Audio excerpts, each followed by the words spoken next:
Hello everyone, welcome to Nikhil coaching classes. आज हम लोग दिल्ली सल्तनत कुछ इम्पॉर्टेंट फैक्ट्स को देखेंगे। तो चलो स्टार्ट करते हैं। सबसे पहले हम लोग दिल्ली सल्तनत वंश को पढ़ेंगे। इसमें कौन कौन से वंश शामिल हैं। तो सबसे पहले हम लोग देखेंगे गुलाम वंश।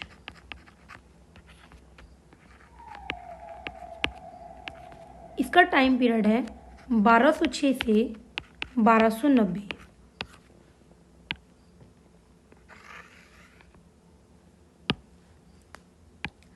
सेकंड खिलजी वंश।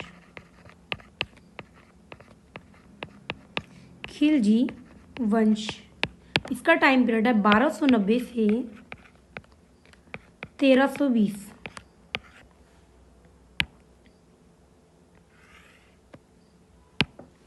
फिर है तुगलक वंश। तुगलक वंश ये 1320 से 1414, इसने 94 ईयर तक राज किया है।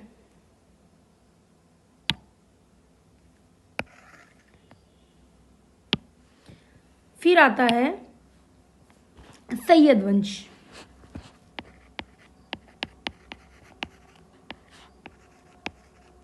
सैयद वंश 1414 से 1459। कभी कभी इसकी डेट में कंफ्यूजन हो जाता है। ऑप्शन में 1440 से 1451।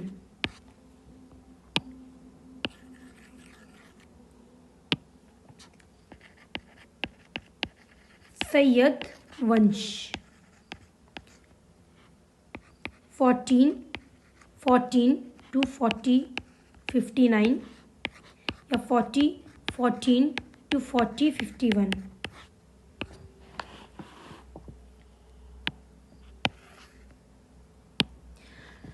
फिर है हमारा लोधी वंश। लोधी वंश और लोधी वंश है 4059 टू 1526। ये इसमें भी ऑप्शंस अलग अलग मिल जाते हैं। 4051 to 1526 both are correct. Lodhi वंश ये फर्स्ट अफगान डायनेस्टी है। फर्स्ट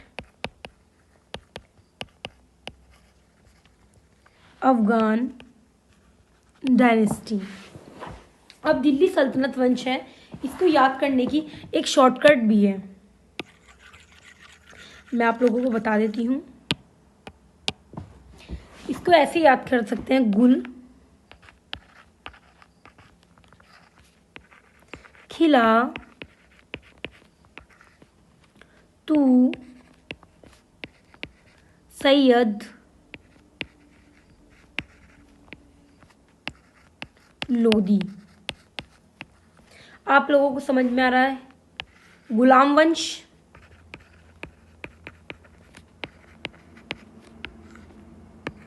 खिलजी वंश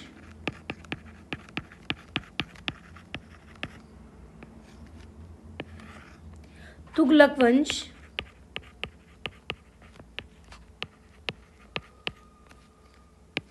सैयद वंश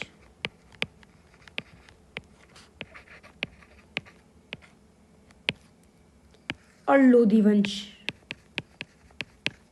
लोधी वंश। अब क्या हम लोग पढ़ते हैं कि जो गुलाम वंश है, गुलाम वंश इसको कई अलग अलग नामों से जाना जाता है।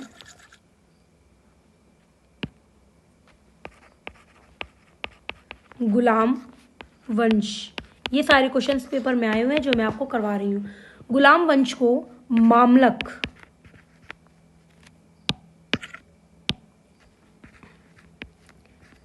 मामलक वंश भी कहते हैं।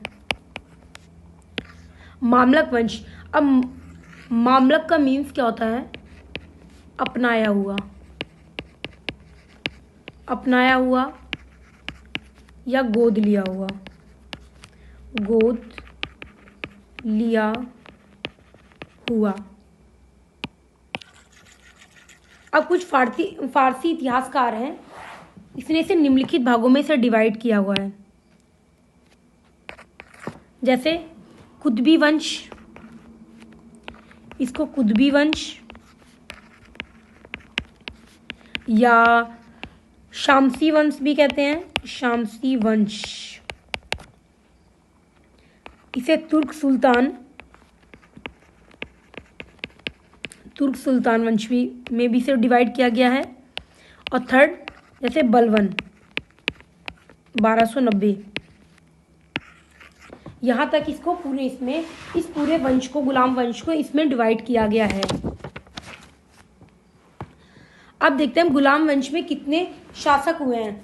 तो गुलाम वंश में टोटल 11 शासक हुए हैं। कितने शासक हुए हैं? टोटल 11 शासक हुए हैं, जिनके अब हम लोग नाम पढ़ेंगे, जैसे कुतुबुद्दीन ऐबक, आराम शाह, इल्तुतमिश, रुकनुद्दीन फिरोज शाह, रजिया, बहराम शाह, अलाउद्दीन मसूद शाह, नासिरुद्दीन महमूद, बलवन, कैकुबाद, शमसुद्दीन कैमूर्स।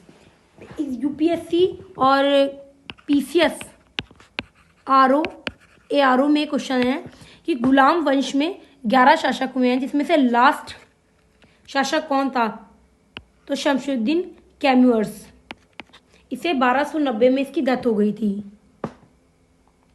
अब हम लोग मोस्ट इंपॉर्टेंट क्वेश्चन पढ़ने जा रहे हैं कुतुब मीनार के बारे में।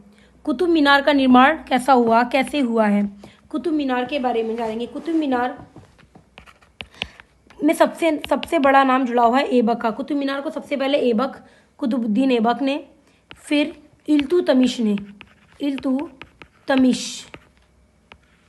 फिर फिरोज शाह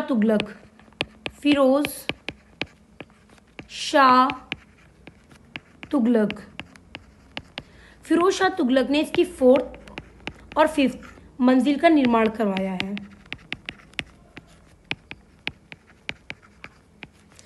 फिर है सिकंदर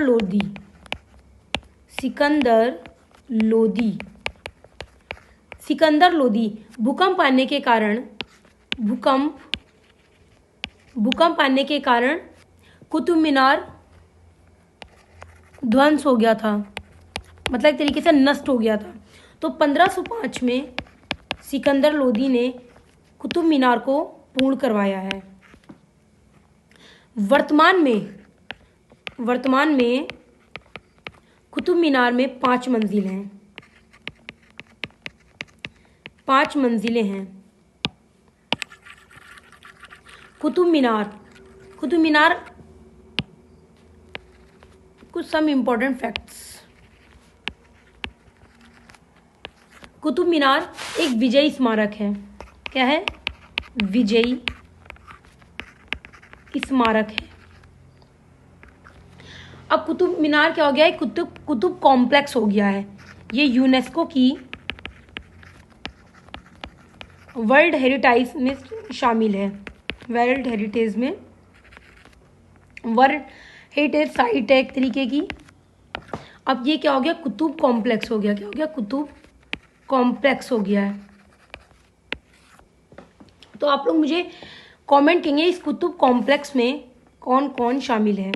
मैं फिर भी आपको एक बार बता रही हूँ, इसमें कुतुब कॉम्प्लेक्स में कुतुब मीनार, अलाई दरवाज़ा। आपको मेरी हैंडराइटिंग नहीं समझ में आएगी, आप लोग मेरी वॉइस को प्लीज़ सुनिएगा। कुव्वत अल इस्लाम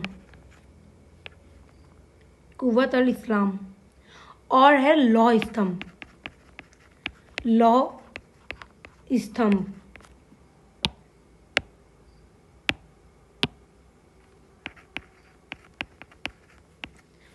स्तंभ। तो हम लोगों ने कुतुब मीनार के बारे में जान लिया है। आप लोग मुझे बताइएगा जो लौह स्तंभ है इसका निर्माण किसने करवाया है, आप मुझे कमेंट में बताइएगा। और इस तरीके की वीडियो पाने के लिए आप लोग निखिल कोचिंग्स को सब्सक्राइब कीजिए, शेयर कीजिए और लाइक कीजिए और बाकी वीडियो के लिए कमेंट कीजिए तो मैं आपको बनाऊंगी।